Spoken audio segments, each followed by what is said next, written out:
It was 4:17 a.m., too quiet to be real. The sea was flat, the stars indifferent, and then the horizon blinked, multiplied, and came alive with motion that screamed one word: numbers. In the first 10 seconds, the black line thickened. Hulls stacked on hulls.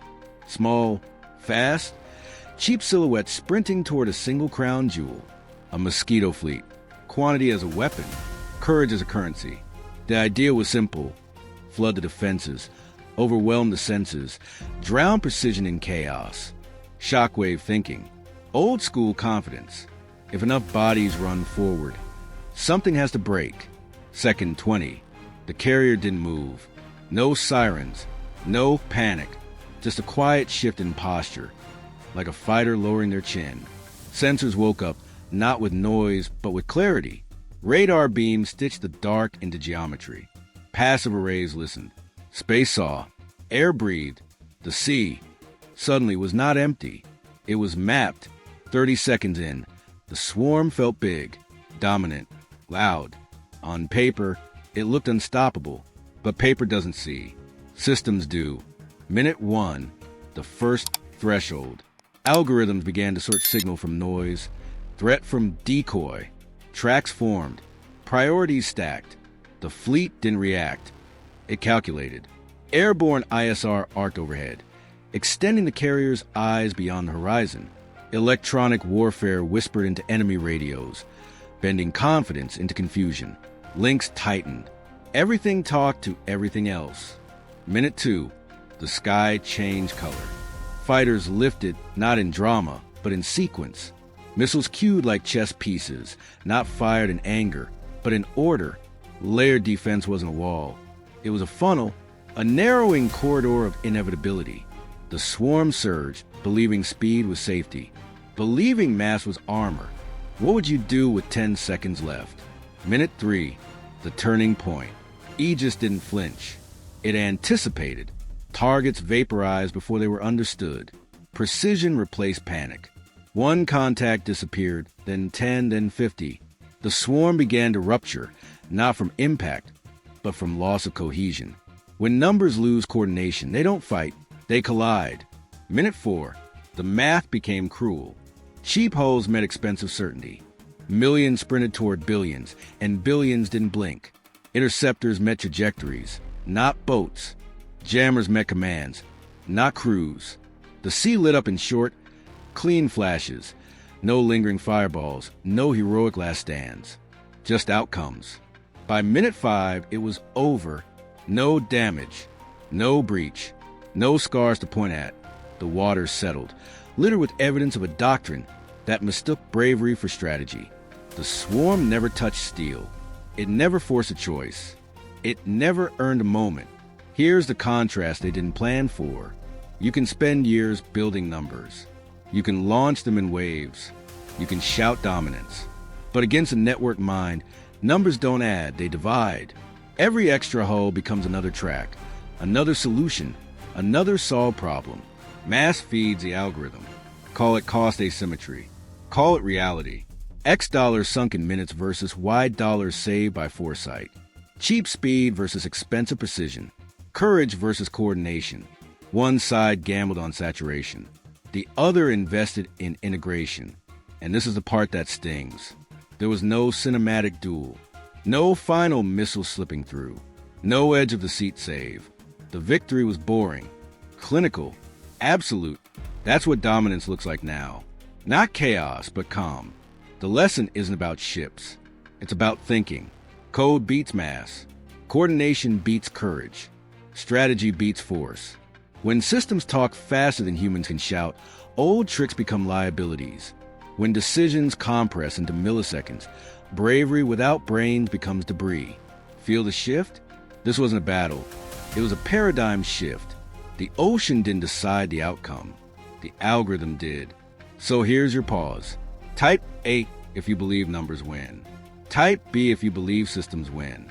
And while you're choosing, ask yourself a harder question. When pressure hits, are you training your body or your network? Because somewhere beyond the horizon, someone else is watching this replay. They're not counting boats anymore. They're counting seconds. And the next move won't be loud. It will be smart. At 4 hours, 22 minutes, and 11 seconds Zulu, a red line was crossed, and nothing exploded. No sirens, no shouting, just a silent transition from observation to computation. The doctrine had promised asymmetry through saturation. Many against one, cheap against exquisite. Flood the space, fracture the defense, force a mistake. On white boards, it looked elegant. In simulations, it felt inevitable. Quantity would become the shock wave. Courage would become momentum. T-minus 300 seconds. The ocean was already solved. Satellites stitched weather into vectors. Passive sensors drank the electromagnetic quiet. The airspace was indexed. What looked like emptiness was a dense spreadsheet of probabilities. The first contact appeared as whispers, low signatures, high confidence. The system didn't label them enemies. It labeled them data. T-minus 240. Tracks multiplied. Not visually, mathematically. Every contact spawned a branch. Speed, heading, intent. Decoys were suspected, then confirmed, then discounted. The network didn't argue. It converged. Sensor fusion turned noise into shape. Shape into intent. Intent into cues. T-minus 180. The myth says wars are won by platforms. Steel, speed, firepower. But here, platforms were peripherals. The star was a loop. Sensors to shooters to decision engines. Fused into a single adaptive organism, a living algorithm. It didn't wait for orders. It waited for certainty. What would you do with 30 seconds left? Guess or calculate. T-minus 120. Electronic warfare slid in without drama. Links bent. Commands delayed. Confidence decayed. The swarm strength numbers began to cost it time.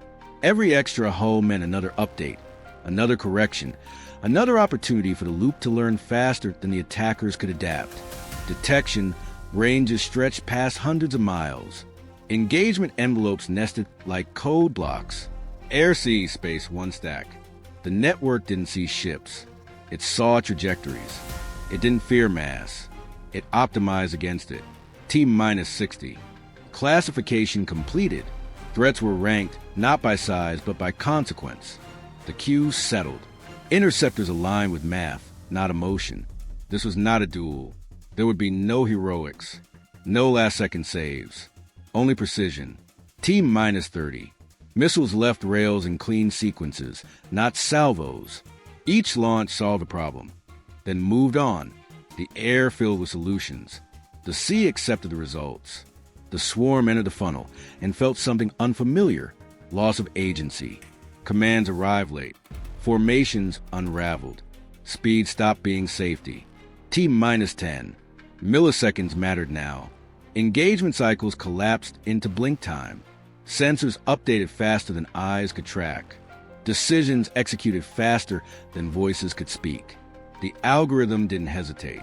It iterated. T0. The 5-minute war ended the way spreadsheets do.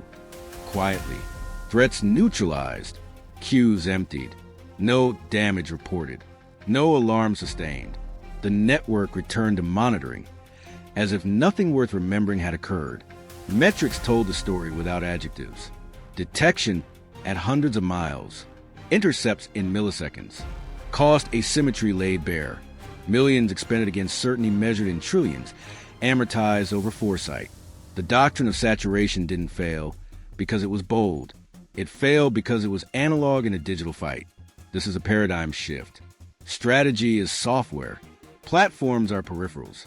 Force without integration is friction. Courage without coordination is latency. The winners don't fire first. They decide first.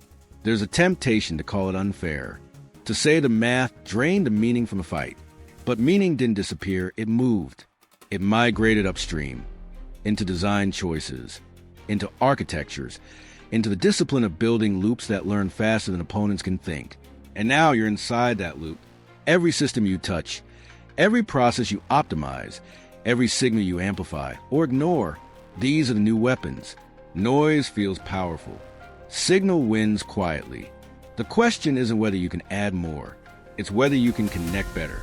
Because somewhere else, Another red line is being measured, not on a map, in code, and the next 5 minutes won't announce themselves with explosions. They'll arrive as a calculation, and the outcome will already be decided before anyone looks up. At 5:01 a.m., it looked like a routine patrol, blue water, steady course, until the horizon began lying, multiplying shapes that weren't threats yet, just questions moving very fast. The first impression was overwhelming. Dozens became hundreds. Speed became spectacle. The swarm sold a story. Dominance through mass, shockwave through saturation. It dared the defender to react, to light up radars, to reveal nerves. The trap wasn't the boats. The trap was the invitation. Minute 1. The carrier group didn't chase the noise. It watched the tells. Tiny signatures flared and vanished. Inconsistent wakes. Perfect spacing that felt too perfect. Decoys. Cheap, fast, expendable. Designed to provoke emissions. Designed to make you blink. So the blink was engineered. A controlled whisper of radar. A measured ping. Just enough to be seen. The swarm leaned in. Emissions spiked. Commands tightened. The attacker's doctrine took the wheel. Press, compress. Overwhelm. They believed the window had opened. Minute 2. The window became a mirror. Electronic warfare slid across the spectrum like fog with intent. Links fuzzed. Timers drifted. The swarm's confidence bled into latency. Every correction arrived late. Every update carried yesterday's truth. The decoys had done their job, forcing the attacker to commit to a picture that no longer existed. Air power cut lanes through the chaos, not chasing targets, but carving options away. Fighters didn't hunt boats. They hunted decisions. Cooperative engagement stitched sensors across platforms, turning scattered eyes into a single stare. The sea filled with geometry, funnels, arcs, exclusion zones, none of it visible, all of it decisive. Minute 3. This is where deception turns to dominance. The swarm tried to surge, to recover momentum. That was a mistake. Mass requires coordination, and coordination requires trust in the picture. But the picture was poisoned. Decoys kept breathing just enough to stay relevant. Real threats hid in their shadows. The algorithm didn't get confused. It got curious. What would you do with 20 seconds left? Double down or reassess? Minute 4. Counters triggered collapse. Interceptors didn't arrive as a wave. They arrived as answers. Precision met trajectory. One solution per problem. Each neutralization tightened the net, shrinking the swarm's maneuver space until speed became collision. Boats bumped into boats. Commands contradicted commands. The doctrine that promised safety in numbers turned numbers into friction. Metrics tell the sting. Reaction time versus learning time. The defender learned faster than the attacker could react. Sunk cost versus adaptive return. Millions burned to reveal the defender's edges. Billions leveraged to erase the attacker's options. The swarm paid to teach the algorithm, and tuition was non-refundable. Minute 5. Irony completed the circle. The attacker's playbook became the liability. Saturation fed the network. Decoys became beacons. Emissions became breadcrumbs. Chaos became a kill web, not because the defender was louder, but because it was quieter. Deception favored the patient. This wasn't brute force. It was design. Layered deception stacked atop layered defense, turning the ocean into a chessboard where every aggressive move reduced freedom. Strategy outpaced force. Mind outran mass. Foresight outlived firepower. And here's the part entrepreneurs and strategists recognize in their bones. The winner didn't block the attack head-on. It shaped the incentives. It let the opponent choose the wrong speed, the wrong signal, the wrong story. It didn't fight the swarm. It made the swarm fight itself. Ask the hard question. In your market, are you flooding the field with features, ads, hires, hoping volume breaks resistance? Or are you writing the algorithm that decides which moves even matter? Because deception isn't lying. It's framing. It's letting others reveal themselves while you remain legible only to your own system. It's building loops that learn faster than competitors can pivot. It's knowing when to emit and when silence is the sharpest blade. The sea went quiet again. Not because the danger was gone, but because the lesson had landed. Outdated playbooks don't fail loudly. They fail suddenly. One moment they look overwhelming. The next, they're data points in someone else's optimization. And somewhere beyond the horizon, another observer logged the outcome, not as a defeat, but as a blueprint. They won't repeat the swarm. They'll redesign the trap. The question is whether the next move will still be about numbers or about who controls the picture when everyone thinks they're winning. It was 4:28 a.m. when the explosion stopped, and the real battle finally began, not with fire or steel, but with silence spreading faster than any shockwave. The ocean returned to calm, but the calm was deceptive, because while the last echoes faded at sea, a different rupture rippled outward across capitals, markets, and command rooms. The 5-minute defeat was over. The consequences were just waking up. In Pyongyang, the silence landed first. Screens replayed nothing. No triumphant footage. No burning carrier. No proof of dominance. Only absence. Absence is brutal. It erodes confidence faster than loss. When a doctrine fails without spectacle, it leaves nothing to rally around. No myth, no narrative armor. Just questions echoing in closed rooms. In Beijing, alarms didn't sound, but pencils stopped moving. Analysts leaned closer. The lesson wasn't about one swarm or one fleet. It was about margins. About how quickly control could evaporate when perception slips. A 5-minute engagement had redrawn assumptions measured in decades. Deterrence recalibrated without a press release. Seoul and Tokyo felt it differently. Not as fear, but as clarity. Lines tightened. Coordination accelerated. Alliance bandwidth widened. What had been planned suddenly felt proven.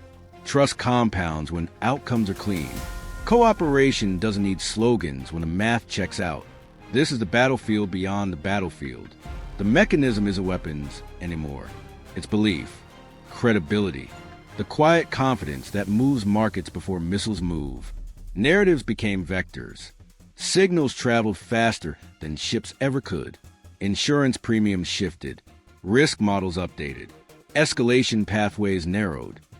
Not because force increased, but because foresight was validated. Think about the metrics now. Not kills or losses, but confidence indices. Alliance cohesion. Escalation avoided. Capital that didn't flee. Trade routes that stayed open. These numbers never make headlines, yet they decide eras. Here's the reversal. Power didn't shout. It whispered, and everyone heard it. The old assumption said deterrence came from visible pain, from spectacle, from shock and awe theater. But this outcome rewrote that script. Deterrence arrived bloodless, precise, almost gentle. It demonstrated dominance without humiliation, strength without provocation. That balance matters. It leaves space for restraint. Stories shape strategy. This one said, "We see everything, we decide faster, and we don't need to prove it twice." For artists, this is composition. Negative space doing the work. For global affairs watchers, it's choreography. Forces aligning without collision. For everyone else, it's a reminder that the most decisive victories often look boring on camera. What would you do with 10 seconds of global attention? Escalate or stabilize? The psychological layer ran deep. The defeated side didn't just lose hardware. It lost narrative initiative. When your story fractures, allies hesitate. When allies hesitate, isolation deepens. Isolation doesn't arrive with sanctions alone. It arrives when no one echoes your version of events. Meanwhile, cooperation strengthened quietly. Joint statements carried less heat and more certainty. Exercises felt less symbolic, more structural. The region didn't celebrate. It adjusted. Adjustment is the tell of mature power. This is a paradigm shift artists recognize instinctively. Loud movements draw eyes. Subtle movements shape outcomes. Firepower captures frames. Foresight edits the film. And here's the philosophical turn. Strategy is no longer the art of winning battles. It's the art of preventing the wrong ones. Mind over mass. Foresight over firepower. The real victory was not what happened, but what didn't. No retaliation spirals. No miscalculation cascades. No red lines smeared into gray zones. Precision created space. Clarity reduced fear. Fear reduction is a form of power rarely acknowledged. Now the question turns toward you. You shape narratives every day. In art and analysis, in the stories you share and amplify. Do you spread shock or context, fear or understanding, noise or signal? Because the next contest won't begin with explosions. It will begin with a story told too early or too loudly or without care. And someone somewhere is already choosing which version of reality will travel faster. The sea is calm again. But beneath the surface, currents are shifting, slow, deliberate, irreversible. And the next shockwave won't be felt in sound or light. It will be felt in decisions made quietly, long before anyone realizes a choice was ever on the table.